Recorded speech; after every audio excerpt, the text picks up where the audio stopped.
Step 4, now we're going to create the following ratios to go into our table.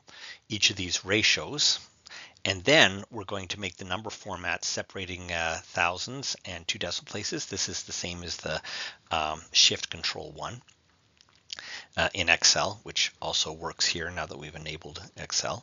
And then we're going to autofill it across to the other years. So let's start with the total or the current ratio, which is also the working capital ratio, which is total current assets divided by total current liabilities. And it's supposed to be between 1 and 1.2. The larger, the better. And so I'm going to go Shift Control Tab to get back there. And in the current ratio, I'm going to build everything initially in the 2020 column and then autofill it. So go equal, and then the total current assets, which I could use my arrow keys to get to, divided by total current liabilities. And instead of using arrow keys, another option I have is just to type it. I can see that it's in row 12, C12, so I can type in C12. Don't worry that C is lowercase, that's okay. And then I'm going to hit enter. Now, sometimes it will want to do an autofill all the way down, and I escaped it. I hit escape because I don't want to autofill it all the way down, because if I did, that would, the next one down, it would have total assets divided by total liabilities, and below that would be total current liabilities divided by retained earnings. So I don't want it to autofill down. I want it to autofill across. So I just escaped it when I had that option that you might have at this point. Now I want to just take the time now just to make it cleaner, to make everything in the right format. So I'm going to go back to the cell that I made, Shift, and then down all the way and across all the way, and Shift Control 1 to make it all into 2 decimal places. Good. And now I'm back to the next one, Quick Ratio. So Control Tab. Quick Ratio is total current assets minus the inventories, and I put those in brackets, divided by total current liabilities. And it should be greater than 1. So Control Tab, I should go went Shift Control Tab. By the way, mine is above 1.2, 1.47 in 2020, so that's great for current ratio. So now the quick ratio is equal, then in brackets, total current assets, and I'm just going to type it in. So that's C10 minus inventories, which is the one above it at C9, close bracket, divided by the total current liabilities, which is C12. Enter. So it's a little bit less than 1 for the quick ratio. Oh well, nobody's perfect. Now the next one, EPS, the only reason we need to find it, if I go Control Tab, is because it's needed for the PE ratio. So I am going to find it. Then the net, but it doesn't have a preferred. It's all over the place of what it is. So it's net income divided by shares outstanding. Oops. Shift Control Tab. So equal net income, which is C8, divided by shares outstanding, which is C18. And then the PE ratio now I can do, which is share prices divided by that EPS that I found.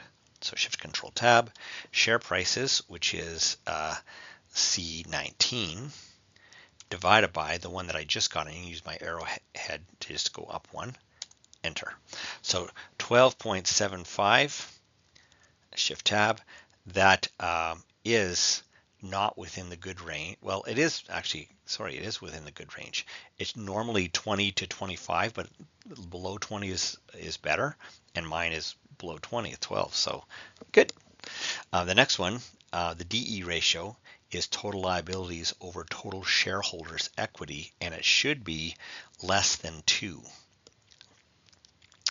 And oops, Shift Control Tab, and so equal total liabilities, which is C13, divided by the total shareholders' equity, which is C16.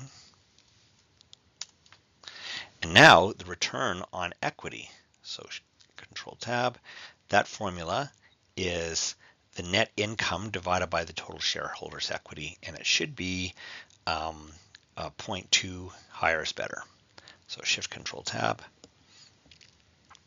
So equal net income, which is up in row 8, so C8, divided by the total shareholders' equity, which is C16. And it's 0.19, so it's pretty close to the 0.2, the good return on equity. Now, these weird numbers here are to calculate the Z-score. And this says what's the chances of the company going into bankruptcy. And so there's all these factors. They take the first one, total current assets, total current liabilities, divided by total assets. Each of these factors, these 5 factors, and then they have something that they multiply them in front of every one. The last one is just multiplied by 1, so I didn't bother writing it. And then when we calculate this whole thing, if it's between 1.81 and 2.675, then it's okay. If it's above 2.675, it's better. If it's below 1.81, then you are at risk of bankruptcy. So let's go find these, starting with the X1 one, total current assets divided by total current liabilities divided by total assets. So Shift Control Tab, equal, and those are going to start in brackets. So the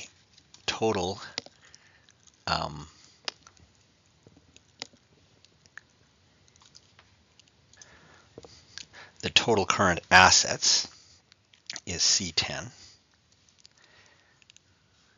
Oops. C10, and then minus the total current liabilities, which is C12, close brackets, and divide the whole thing by total assets. And on many of these, all except for X4 is divided by total assets, which is in C11. We're going to be using C11 a lot. Enter. And then the next one, X2, is retained earnings divided by total assets, equal retained earnings, which is C14, divided by that same C11. And the next one is EBIT, again, divided by total assets. So equal EBIT, that's way at the top, 5, C5, divided by our same C11. And the next one is the only one that's not divided by total assets in C11, and that is the shares outstanding times the share price divided by total liabilities.